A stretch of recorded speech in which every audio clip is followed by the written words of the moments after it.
একটি দুর্ভাগ্য কারণে আজকে আমার একটি গাভী পড়িত হয়ে গেছে, যা কালকে বাচ্চা দিছিল, আজকে ক্যালসিয়াম শর্ট করছে।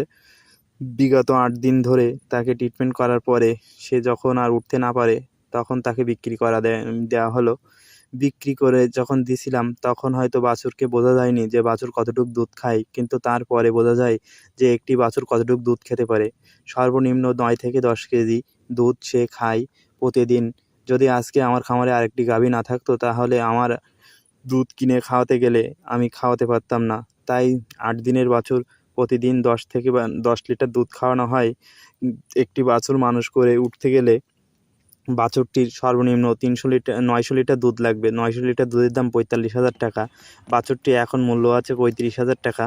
বাছুরটা যদি মনে হচ্ছিল বিক্রি করে দিই, আবার ভাবছি যে এত ছোট বাছুর কিভাবে বিক্রি করব, তাই বিক্রি করা হয়নি। বাছুরটি আমার গোয়ালে আছে বা তাকে লালন পালন করছি।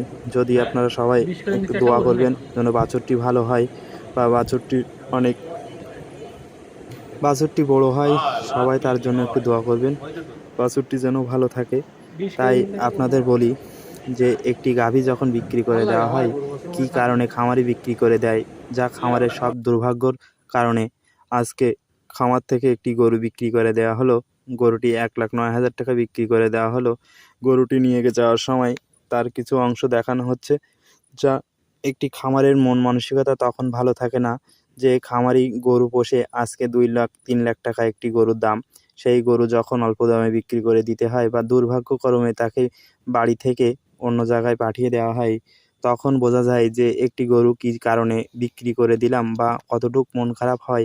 তাই বলছি যে একটি গরু লালন পালন করে এসে আজ 5টি বছর সে আমার গোয়ালে ছিল। 5 বছর পরে তাকে আজকে দুর্ভাগ্যক্রমে বিক্রি করে দিতে হলো। তাই এমন কোনো খামারেই যেন দুর্ভাগ্যক্রমে না পড়ে যে একটি গরু পোষার পরে সেই গরুটি বিক্রি করে দেওয়া, অসুস্থর কারণে বিক্রি করে দেওয়া হলো। এখন থেকে চিন্তা ভাবনা করছি যে গাভী গরু কম পুষবো, সাথে দেশে শায়াল এড়ে জাতের গরু পুষতে হবে।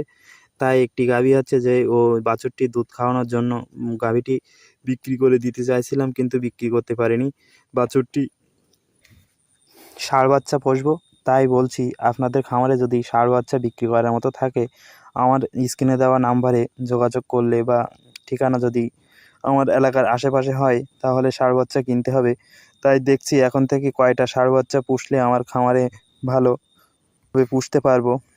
আশা করি 4 থেকে 5টি ষাঁড় বাচ্চা যে একটি বাচ্চা আছে, এই মুহূর্তে আমার 3 থেকে 4টে ষাঁড় বাচ্চা লাগবে, যা শায়াল জাতের বা ফ্রিজিয়ান হলেও হবে। ভিডিওটা করা ছিল 3 থেকে 4 দিন আগে, ভিডিওটা ছাড়ছি আজকে। ভাগ্যের দোষে আজকে আমি গাভী গরু বিক্রি করে ষাঁড় গরু পোষার পরিকল্পনা নিয়েছি। তাই বলবো সবাই আমার জন্য দোয়া বা আশীর্বাদ করবেন যেন আমি ভালোভাবে ষাঁড় বাচ্চা পুষতে পারি। চ্যানেলটি সাবস্ক্রাইব করে সবাই পাশে থাকবেন। সকলকে ধন্যবাদ পরবর্তী ভিডিও দেওয়া পর্যন্ত।